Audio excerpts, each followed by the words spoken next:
Hi, name's Deadpool. Perhaps you've heard of me? Who am I? Not sure if you knew, but I'm kind of a big deal. I was just running around my game, and all of a sudden I noticed that blah, blah, blah-de-dee, blah, blah. Awesome! Outstanding! Whoa, now that's impressive. All right, enough, that's it. Let's just skip on ahead, shall we? Hey, so, I was supposed to be reviewing Vigilante. I'm not really crying. Okay, we're reviewing Deadpool, the game, which originally came out in 2013 for PC, PS3, and Xbox 360. 2013, the year of Luigi by the way, was a great year to be playing video games. BioShock had a massive release with BioShock Infinite. Super Mario 3D World was a big hit on the Wii U. One of the most talked about games of all time, The Last of Us, debuted on the PlayStation 3. And finally, who can forget the longest running Grand Theft Auto game of all time, GTA 5. Seriously, it's 11 years old and they're still pushing them shark cards. The highest grossing game of that year was Puzzle and Dragons. What? Deadpool, the game, won Best of Show at Gamescom 2012 for the demo. However, it received mixed reviews on its release. Not just that, but apparently it sold less than 50,000 copies first week, despite having a budget of $100 million. Deadpool was developed by High Moon Studios and published by the company that owns High Moon Studios, Activision. This action-adventure game sees players mainly fighting enemies with a combo of hack and slash and gunplay. You get points, which allow you to get new weapons, new upgrades, and new abilities. The best way for me to describe it is like the Batman Arkham series, but a bit more mindless. The game follows, what does it say on the script there? Marvel's favourite anti-hero, Deadpool. As he teams up with Cable and the X-Men to stop Mr. Sinister. The game really tries to replicate that Deadpool feeling with plenty of fourth wall breaks and comedy bits. What is this cheap prop? Well, this was clearly made by a junior artist. Starting this game up, I was actually really impressed. The main menu music got me all excited, and then walking around the apartment as Mr. Poole actually got some genuine laughs out of me. Once I got the tutorial out the way and I felt those Arkham-like mechanics, I was excited again. The gameplay and mechanics accurately reflect the theme of Deadpool. It's chaotic. There's random mini-games, sometimes the game is top-down, sometimes you're Mario, sometimes you're just messing around doing weird levels that you'll never see again. Keeping in theme, there are a lot of fourth wall breaks during gameplay that you'll come across. I was admittedly a fan of the wide variety of gameplay as I felt it kept things fresh. There's also a lot of secret QuickTime events, and what I mean by that is you can't really tell they're QuickTime events and the result of the event is insignificant. Like, you don't die if you fail, but they add a little bit of depth and variety to the game. There are puzzle mechanics, stealth levels, big endless fights, boss battles, and as I mentioned before,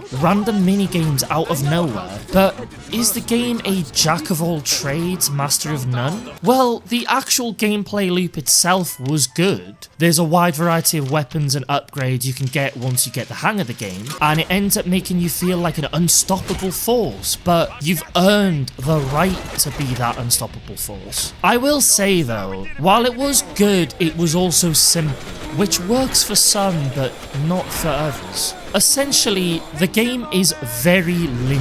Do not go expecting Arkham City levels of exploration or depth. This game has a fair amount of jank too. Considering it's an $100 million game, there's a lot of jank. I also want to say that Arkham City came out 2 years before this game. When you realise that, Deadpool ends up falling short in the gameplay department. Overall, the gameplay was fun, combos felt good, and it only dragged at certain points. Comparison is the thief of joy, and you have more fun with this game when you focus on what it is rather than what it could have been, because what it could have been is so much better. The visuals look okay, nothing groundbreaking, especially when you compare it to something of the same year, BioShock Infinite. The world was a bit dull, especially as most of the gameplay was in the sewers or underground somewhere, so there's not much creativity to be had there. There are bits where the visuals work well,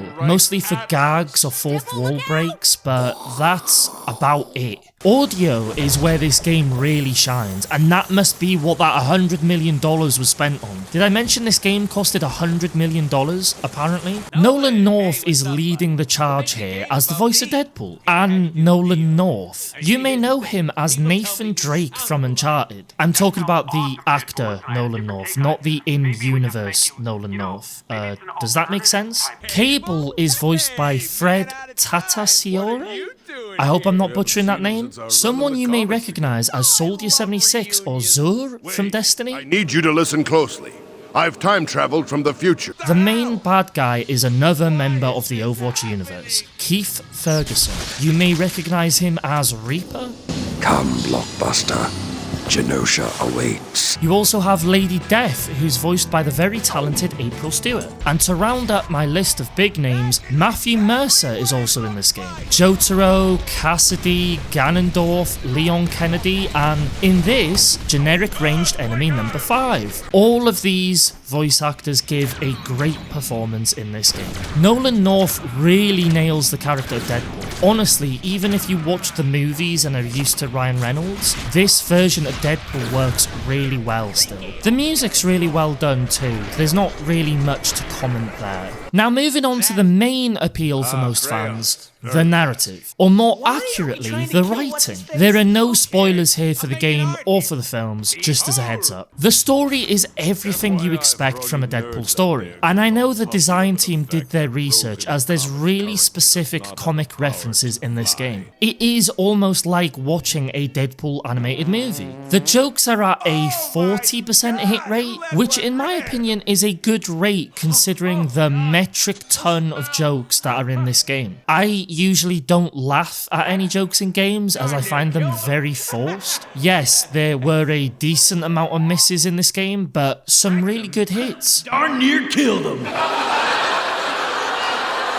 I wasn't invested in the story at the start, but it went from, oh, it's a game about him having a game, fourth wall break, cool, I guess, to an actual story that would fit into whatever cinematic universe he's in now. It's not deep, but it is clever in places, not in a metaphor way, in a wait a minute, that was actually clever kind of way. Like, for example, I didn't have a clue what Sinister's plan was because I was playing as Deadpool, and Deadpool is a bit of a loose cannon and he doesn't really listen, so it was almost like I was immersed as that character. You see the world from his perspective, and he does things that you think, what? That's random, but then pays off at a random point down the line. It also brings in a lot of big hitters for X-Men fans, or even just Marvel fans, like Wolverine, Rogue, Cable, Psylocke. Some people may get their pitchforks out here, but I didn't have a Scooby-Doo who Mr. Sinister was. He reminded me of Dracula a little bit. I will say that despite being accurate to the comics, I was really tired of the amount of sex jokes and references in this game. Now, I feel I may need to tread carefully here as I'm just a random guy on the internet and my opinion should be taken as such. I also do not have that much comic book knowledge, but Deadpool in the movies makes quite a lot of these jokes too. Actually, probably nowhere near the amount in this game, but he had a wife that he loved and was very respectful of. He treated Domino like a normal teammate. In-game Pool seems to be quite awful and just full-on objectifying any woman in his sight. Movie Pool, from what I remember, made a lot of those sex jokes, but they were at his own expense rather than him just being a creep. Now, there's an argument to be made that it's self-aware. At some point he gets slapped and told off, and also you can make the argument that it's more accurate for Deadpool to be like this. He's an anti-hero after all. These arguments may have a point, but they wouldn't stop me feeling slimy and just wanting to turn the game off. I will also say that they showed glimmers of humanity with his encounters with Lady Death, which showed they didn't necessarily have to double down on the sex pest angle. Now, remember when I said this game sold less than 50,000 copies in its first week? It gets worse. This game released in June 2013, and then half a year later was delisted due to the Marvel license expiring. It then made a triumphant return in 2015, where it was ported to the Xbox One and PS4.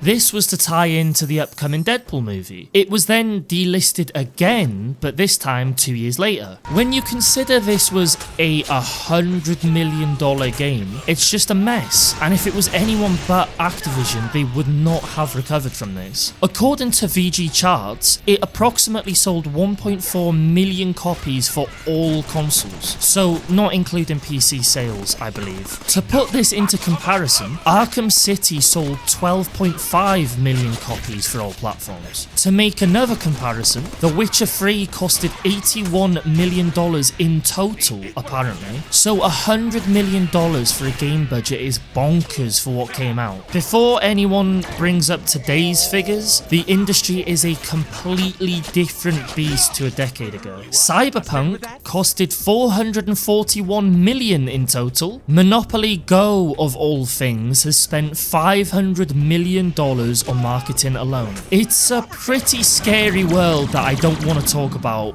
as it's depressing. To summarise my thoughts, this is not what an $100 million budget game should be. It could have been so much more, but not all games need to be critically acclaimed and revolutionary. Some can just be a bit of fun. If you like Deadpool, you'll enjoy this game. If you like Marvel stuff, you may like this game. If you're not a fan of any of it, then this game is alright. It's got a decent gameplay loop, some good writing, but nothing groundbreaking, and jokes that well overstay their welcome.